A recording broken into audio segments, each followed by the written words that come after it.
right, welcome back to Voice Notes from the Organized Homeschool, coming to you from the car this morning because I teach Pure Barre classes that I teach Friday mornings, 6 a.m. before my house wakes up. I get to do something that is fun for me. Pure Barre, if you've never heard of it, it's a group fitness class. It is inspired by ballet at the bar, Barre. It's inspired by ballet, yoga, Pilates, and it is choreographed moves, but it's not dancing at all. It is all isometric holds and small movements for the most part that fatigue your muscles. And you do a lot of stretching so that you're creating long, lean muscles. And it's all to the beat of music, which is really fun for me as someone who was in dance class as a child and really enjoys music. So that is where I am this morning. And I'm excited to chat a little bit about planning. I know that there is, folks in the homeschool community who plan religiously. And then there are folks who like to have curriculum that's open and go, and they just do just that. They don't really plan it out. They just open it and go. And there's people who use the open and go curriculum and they plan for that. And then there's people who are not using any curriculum and they're doing more of unschooling, which my understanding is that unschooling is you just learn from life, right? There's no real formal school. School is speaking and doing and learning. I am a former principal and teacher, and I have had to lesson plan and strategic plan. My business right now is project management, where I'm creating project plans. I really like planning. And so there's no surprise here that I plan homeschool. And it's week.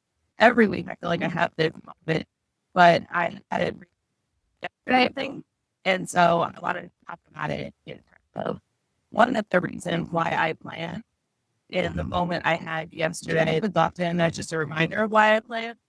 I have a planner. It's called the Homeschool for Freedom Planner. I created it for myself and it's available for you. I'll link it in the show notes if you're interested in looking for it. I put all my plans in that planner and I reference that planner daily as we're working through our lessons. So I remember what I planned out to do. And I do use more of open and go curriculum for most of our subjects where it's pretty scripted. When I plan each week, I read through the lesson for the upcoming week. So I know what it's being asked, what we're doing, and what materials we need. I know where I feel like my son will struggle based off of, our previous lessons. I know where I think it'll be easy for him based off of our previous lesson. I can plan out adjustments before the day happens. The moment I had this week, I had planned to do more than what we got to. And so it allows me to, one, reflect on am I being too ambitious with our time with my learning ability to focus? It's only 5. Some lessons for activities take longer.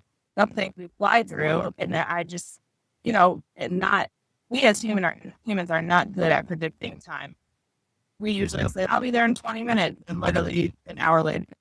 So we are a varying degree of ability to accurately predict how much time something's going to take. So having a plan lets me know if I'm on track or off track, and then I can make an informed decision. For example, I plan a couple a day because we're using the curriculum Math with Confidence. Typically, my son will go through them really quickly.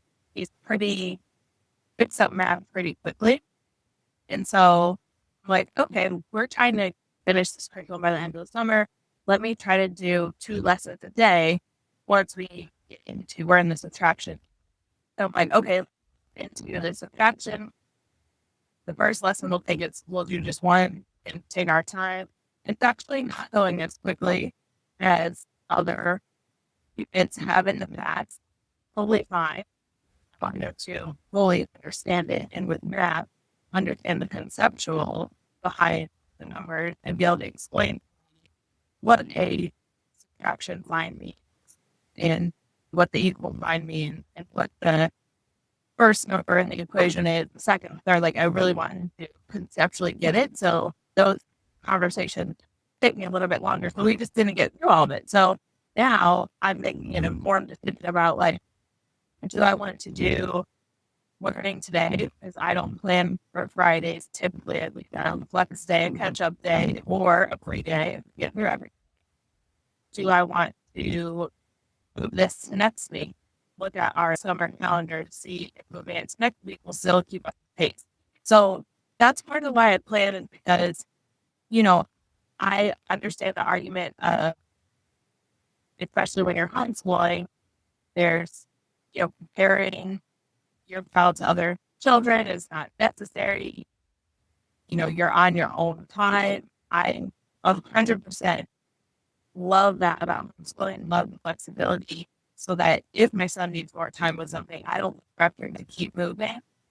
However, if that's not the case and we can keep moving, like I love the flexibility to be able to do that too, because we are taking vacations and time off this summer and I don't want to feel back in my mind like, oh gosh, we still have so much math to get through that he's ready to start roasting after. Well, I just want it to be on pace or ahead of the typical traditional K through 12 schedule, because I personally think it takes 18 years for us to master all these things if we are developmentally ready to master it. So that's my personal opinion. So all that to say, I appreciate planning for many reasons. This is just one of them.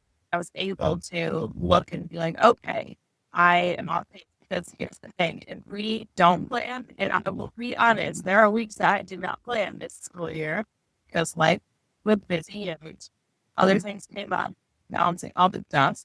And on those weeks that I don't plan, I don't know if I'm on track or off track where I had wanted to be because I'm just opening and going. So it's harder to determine if your pace is right if you don't have a plan. I had that moment this week and I feel like I have it almost every week, but I know that planning is something that a lot of folks are thinking about and doing too. I'd love to hear if this is true for you, what I just talked about, or if there's other reasons why you plan or questions you have about planning that I can talk about in upcoming. But definitely check out my planner. And then also I have a weekly planning checklist. That's a free resource if you want to just put a little more structure or have a plan for how to plan. Check those two things out. Leave me a comment about what you thought of this episode or what you think about planning. And please, questions. I'd love to be able to answer questions on these voices. So share those too.